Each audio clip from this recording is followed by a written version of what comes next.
Vice president गौरव बिस्सा जुड़ गए हैं और बाजार इस वक्त वीकनेस के साथ ही कामकाज कर रहा है और मिड कैप थोड़ा थोड़ा भी ग्रीन में है, लेकिन वो भी बिल्कुल नीचे की तरफ जा रहा है। हालांकि एडवांस डिक्लाइन में अभी भी एडवांस का फेवर ज़्यादा है। 1470 शेयर बढ़ने वाले हैं और 1325 शेयर्स गिरने वाले हैं। क्या राय बनती है, एक बार गौरव से ले लें। गौरव, क्या राय आपकी इंडेक्स पे? Good morning Neeraj ji. यहाँ पे अगर इंडेक्स पे देखा जाए तो थोड़ा बहुत आपको रिट्रेसमेंट के नीचे आपको देखने मिल सकता है। मुझे लगता है कि 18,000 450 के करीब में एक अच्छा मौका मिल सकता है बैंक निफ्टी में बाइंग के लिए। तो अगर यहाँ से और 70-80 पॉइंट गिरता है, मेरे हिसाब से एक बाइंग जोन में फिर निफ्टी आ जाएगा और हम लोग फिर एक उछाल लगाएंगे 18,700 750 के लिए। ओके, तो ये है स्थिति। अच्छा, बहुत सारे शेयर्स जो रिजल्ट्स आए हैं उनमें बहुत ऊपर नीचे के उतार चढ़ाव देखने को मिले हैं। गौरव, डिक्सन टेक्नोलॉजीज पे आपकी राय चाहिए मुझे। 4.5% आज ऊपर है, 3874 पे पहुंच गया। ये लगातार रिजल्ट के बाद से इसमें तेजी बनी हुई है। देखिए नीरज जी, इसमें एक अच्छा ब्रेकआउट हमको देखने मिला था और 3,200 और वहां पे छोटा सा रिटेस्ट करके स्टॉक जो है फिर ऊपर गया। तो यहाँ से अभी फ्रेश अपसाइड मेरे हिसाब से नहीं बनती है, क्योंकि रिस्क रिवॉर्ड काफी फेवर में नहीं रहेगा। आप देखिए पिछले 8 या 10 दिन का अगर देखिए सब नतीजों के बाद में, तो वहां से एक 600 पॉइंट की अपसाइड आपको देखने मिल चुकी है और वो भी एक के बाद हर कैंडल पॉजिटिव ही रहा है। तो यहाँ पे मुश्किल होता है कि आप यहाँ से रिस्क रिवॉर्ड क्या करेंगे। रही बात अगर किसी को अगर ट्रेलिंग स्टॉप लॉस के जरिए प्ले करना हो, तो जो इसके प्रीवियस हाई थे 2 दिन पहले के 3750, वो आपका ट्रेलिंग स्टॉप लॉस रहेगा और आप उसको राइड कर सकते हैं। बट बियॉन्ड दैट मैं फ्रेश एंट्री की यहाँ पे सलाह नहीं दूंगा। ओके, फ्रेश एंट्री की सलाह नहीं। हाँ, काफ़ी भाग चुका है स्टॉक, तो इसलिए फ्रेश एंट्री में थोड़ा सा डर होना चाहिए। चलिए सवाल जवाब लेते हैं। अब आशुतोष हमारे साथ जुड़ रहे हैं दिल्ली से। आशुतोष, बताइए क्या सवाल है। नमस्कार जी। मेरे पास 100 शेयर हैं टाटा स्टील के 104 के भाव पर। इसमें क्या मैं बना रहा हूँ? बताइए सर, आज क्या किया जाए टाटा स्टील में? देखिए टाटा स्टील में मुझे फिलहाल कोई बड़ा सा ट्रेड नहीं दिख रहा है नीरज जी। अगर आप यहाँ पे देखिए ना, 100 पे एक अच्छा सपोर्ट है, उसके करीब आता है, टेक्निकल बाउंस बैक आपको देखने मिलती है और ऊपर में 110 से 112 पे आते थे, फिजल आउट हो जाता है। तो यहाँ पे स्ट्रक्चर जो है एक रेंज बाउंड का ही है। आप 100 की स्टॉप लॉस से होल्ड कर सकते हैं, लेकिन जब तक इसके अंदर 110 112 का हर्डल नहीं पार होता है, मोमेंटम चालू नहीं होगा। 120 पे और एक बड़ा हर्डल है, तो मल्टीपल हर्डल्स है यहाँ पे। टाटा स्टील को अगर प्ले करना है तो काफी पेशेंस आपको इसमें लगेगा और वो पेशेंस के अगेंस्ट जो आपको रिटर्न मिलता है वो उतना फैंटास्टिक मैं कहूँ वैसा इसमें है नहीं। मेरे हिसाब से यहाँ पे आप 100 के स्टॉप से एक बार बने रहिए, लेकिन आपको पेशेंस काफी इसमें लगेगा।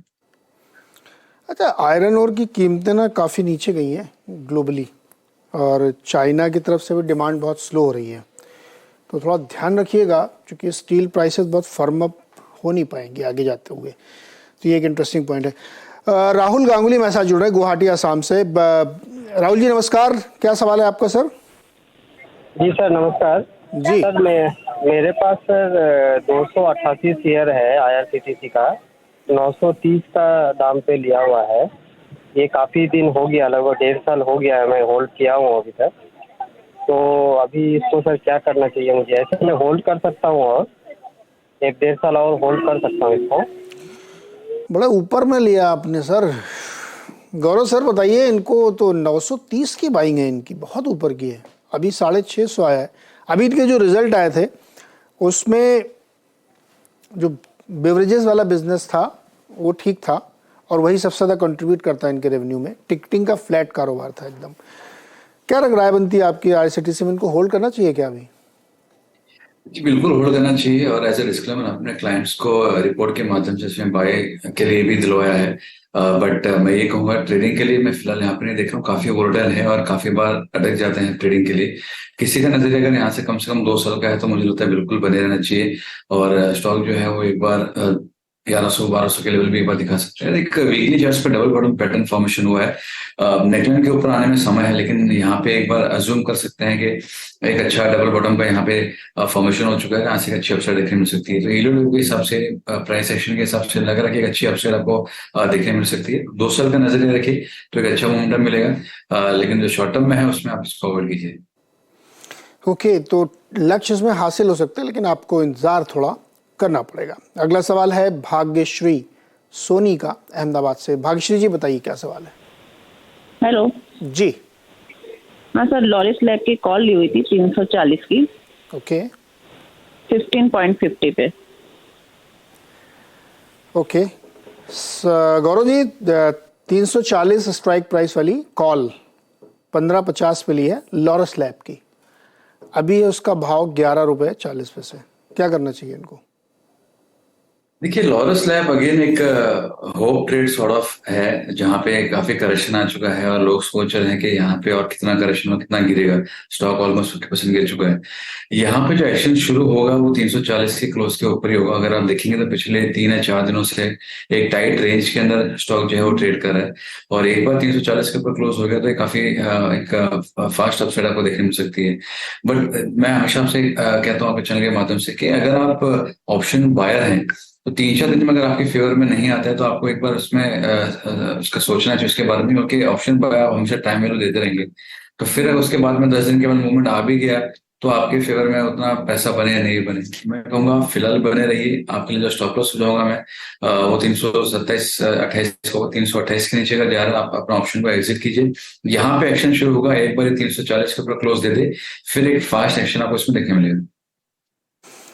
ओके तो ये राय है आपकी लॉरस लैब में। अच्छा, टोरेंट फार्मा अच्छा लगता है आपको क्या? रिजल्ट के बाद उसमें उछाल है 4-5% का। देखिए, यहाँ पे स्टॉक जो है ऑलरेडी एक अच्छा परफॉर्मेंस दिखा रहा था। यहाँ पे फिलहाल स्विंग हाई के ऊपर ट्रेड कर रहा है। आज अगर क्लोजिंग यहाँ पे आ जाती है 1800 के ऊपर तो मैं कहूंगा कि एक बार इसमें बाय किया जा सकता है।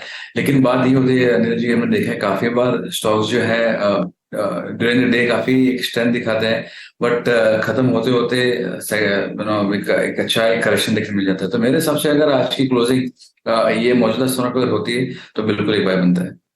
ओके गौरव रुकिएगा, हमारे साथ एक कंपनी से बात करते हैं। ऑल कार्गो लॉजिस्टिक्स ने जो है फोर्थ क्वार्टर के जो नंबर पेश किए हैं वो काफ़ी वीक दिख रहे हैं, अनुमान से भी कमज़ोर आए हैं। कंपनी के मुनाफे में 75% की कमज़ोरी देखी गई, वही आमदनी में भी गिरावट है, मार्जिन काफ़ी श्रिंक हुए हैं। क्या रीज़न थी, किस तरीके से इसको देखना चाहिए? बातचीत करने के लिए कंपनी के चीफ स्ट्रेटेजी ऑफिसर रवि जाखड़ा मेरे साथ है। रवि जी, स्वागत है आपका CNBC आवाज़ पे। नंबर काफी वीक दिख रहे हैं सर, क्या रीजन है?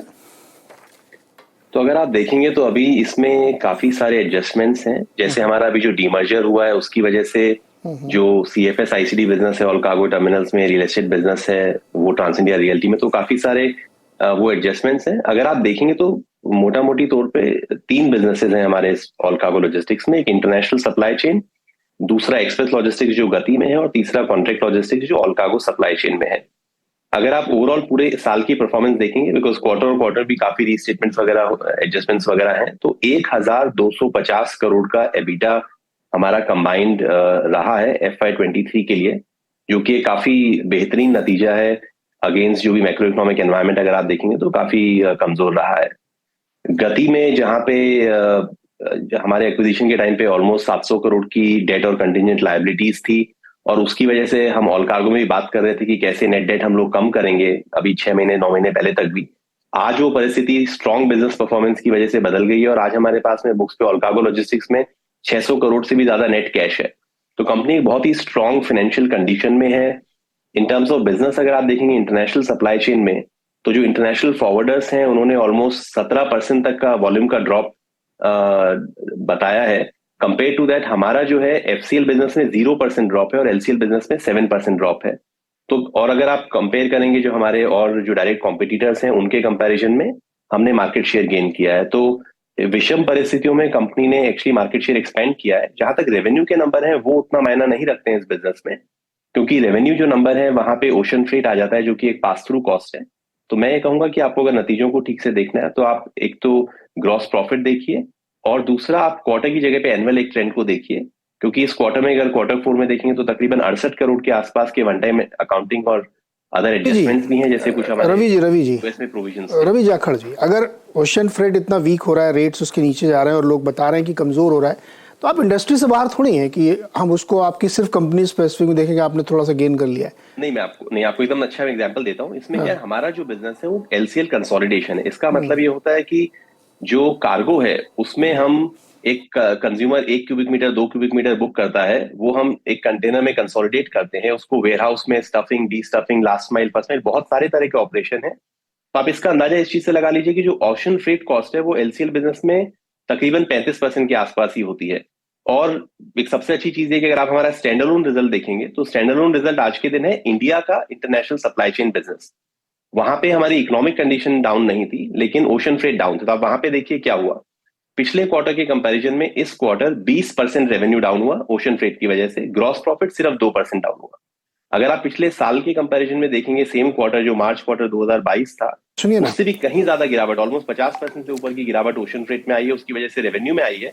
लेकिन अगर आप देखेंगे तो ग्रॉस प्रॉफिट सिर्फ 2% नीचे है। जाखड़ जी यही तो इम्पोर्टेंट चीज है। देखिए ये नंबर्स को, एक तो होता है कि आप हमें जो बता रहे हैं कि ग्रॉस प्रॉफिट में हमें इतना नुकसान हुआ, लेकिन अगर हम इंडस्ट्री का ट्रेड या जो कोर ट्रेड है अगर आपका वो वीक हो रहा है, आपका मतलब इंडस्ट्री का कोर ट्रेड वीक हो रहा है, इंटरनेशनल ट्रेड वीक हो रहा है, फ्रेट रेट नीचे जा रहे हैं जी, तो फिर आगे का आउटलुक कैसे हम समझें?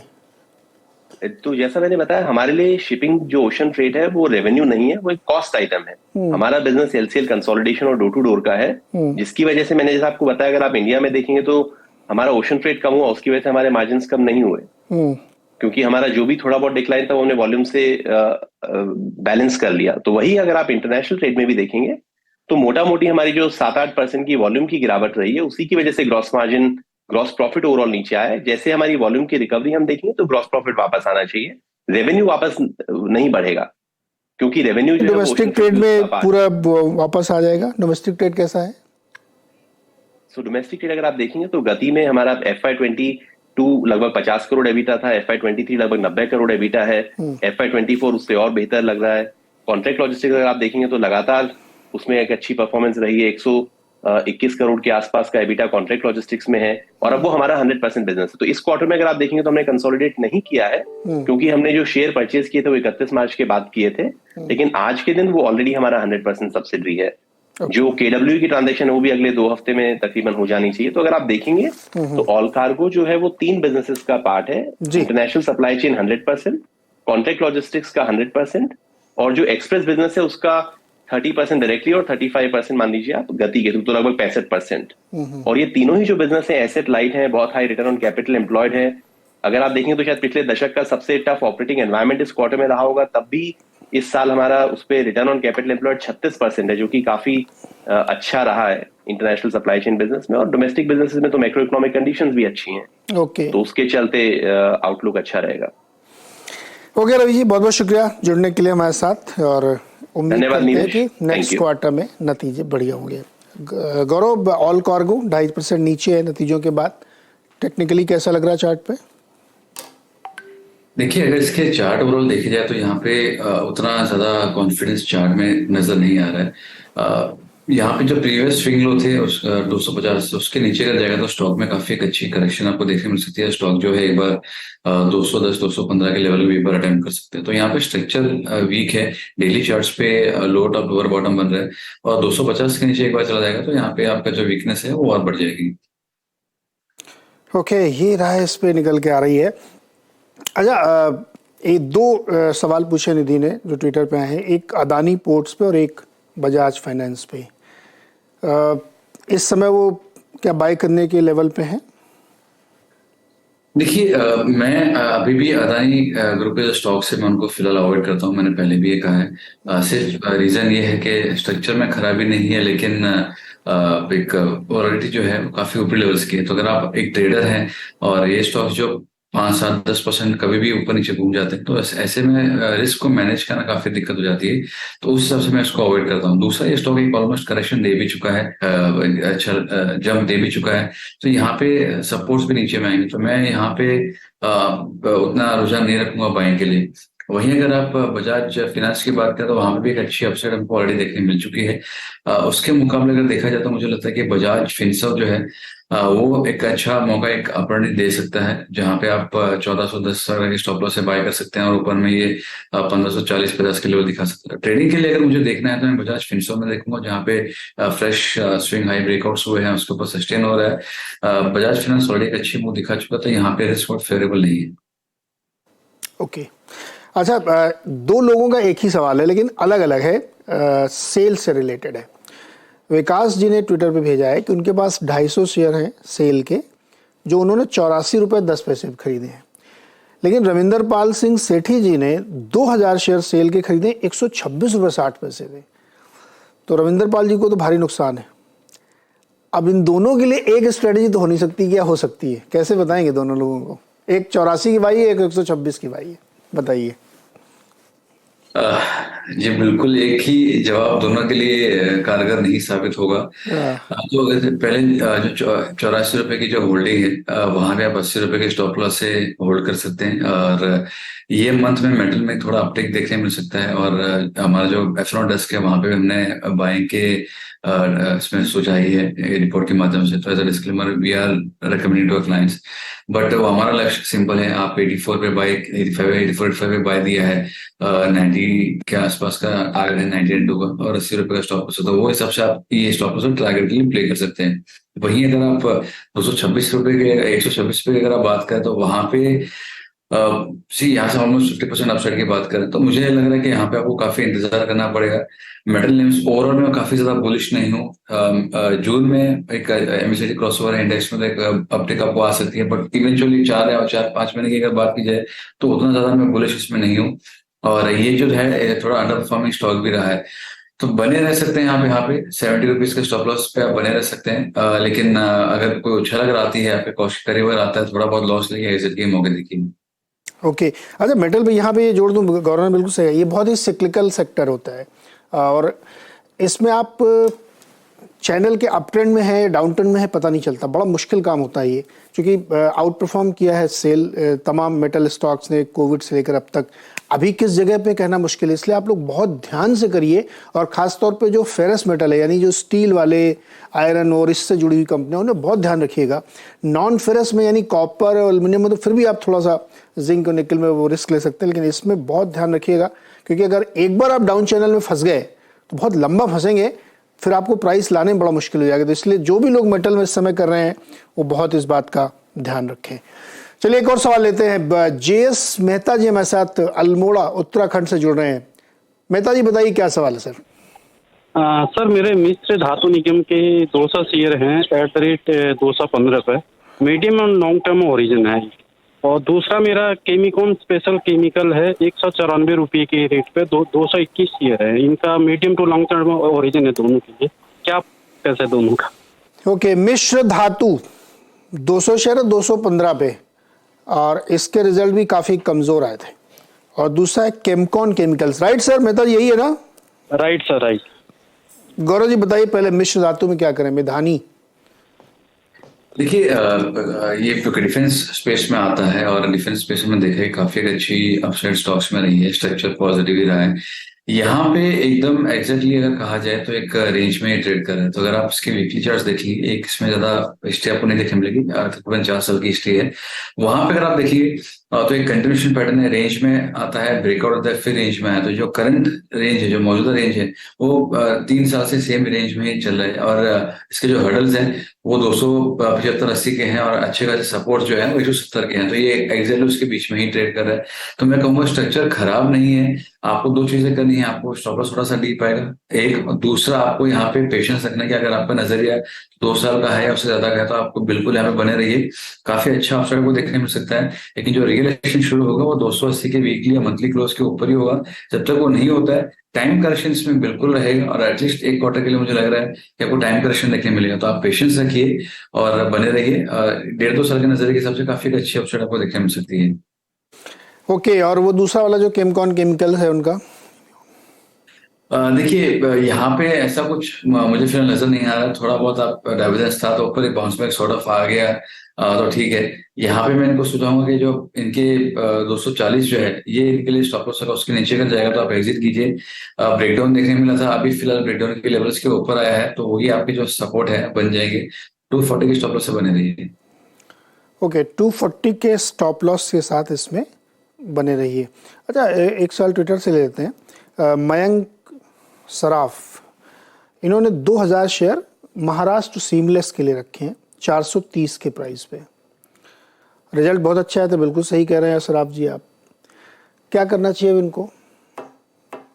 होल्ड करना चाहिए इसको? मेरे हिसाब से अगर है तो बिल्कुल बने रहना चाहिए, क्योंकि आप ओवरऑल अगर इसका स्ट्रक्चर देखेंगे तो मल्टी ईयर ब्रेकआउट हमको इसमें देखने में लगा। हमने अपने क्लाइंट्स को भी काफी अर्से पहले मैंने सुझाया भी था।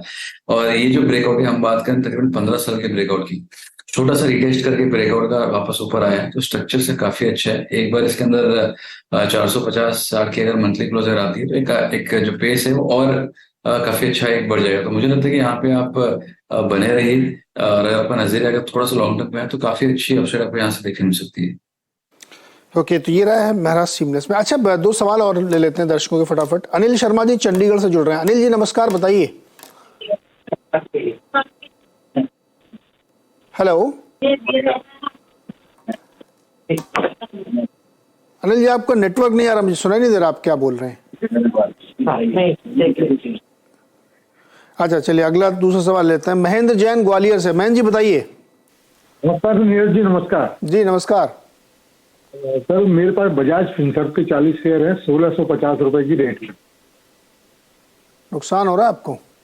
हाँ, नुकसान तो हो रहा है सर। अब मैं मतलब इसमें और ऐड कर सकता हूँ या इसको भी 1-2 साल रख सकता हूँ, क्या करूँ? गौरव, अगर 2 साल किसी को रखना हो बजाज फिनसर्व जैसे इनको रखना है, तो क्या इस लेवल पे थोड़ा और खरीद लें क्या? क्योंकि इनकी कॉस्ट तो यहाँ से 200 रुपये करीब ऊपर है। देखिए, काफी अच्छा सवाल है ये नीरज जी, और इसके स्ट्रक्चर जो है मुझे बहुत अच्छा लग रहा है। और मैं ये वापस कहूंगा कि इसके जो स्ट्रक्चर लॉन्ग टर्म के, ये बजाज फिनांस से भी बेहतर है। मैं कंपेयर कर रहा हूँ, दोनों को क्लब करने की कोशिश कर रहा हूँ, मैं कह रहा हूँ। तो यहाँ पे अगर आप देखेंगे तो 2009 से एक अच्छे खासे राइजिंग चैनल में ट्रेड कर रहा है। सपोर्ट्स इसके जो है उसके फिलहाल ऊपर ट्रेड कर रहा है। तो यहाँ पे अच्छा जो सपोर्ट आ रहा है मुझे वो नजर आ रहा है, तकरीबन 1160 से 1200 के बीच के आ रहे हैं। तो यहाँ पे अगर आपको एवरेजिंग करना आप कर सकते हैं। आप ड्रॉडाउन का वेट कीजिए, मेरे हिसाब से जो एवरेजिंग का सही लेवल होगा 1200 के आसपास का होगा, बट नोबडी नोस के 1200 आएगा या नहीं भी है। तो मैं ये कह रहा हूँ कि आप बिल्कुल बने रहिए। किसी का नजरिए का 2 साल का है तो मैं कहूँगा बहुत अच्छा अपसाइड आपको यहाँ से देखने मिल सकता है, और काफी स्ट्रॉन्ग अपट्रेंड में है ये। तो ये आपको ऐड अगर करना है आप कर भी सकते हैं, और अगर आप नीचे में मौका मिले थोड़ा और ऐड करने के लिए तो आप वहां पे भी 1200 के आसपास भी ऐड कर सकते हैं। 2 साल का नजरिया रखिए, काफी बड़ी अपसाइड आपको देखने मिल सकती है। नजरिया 2 साल का बड़ी अपसाइड होगी और इसको आप ऐड भी कर सकते हैं। अगला सवाल ले लेते हैं एक और। मुकेश फरीदाबाद से जुड़ रहे हैं। मुकेश जी नमस्कार, बताइए। नमस्कार नीरज जी, नमस्कार आपके एक्सपर्ट को। सर मेरे पास में लेमन ट्री और इंडियन होटल है। Lemon tree 250 at 44, Indian hotel 50 at 160.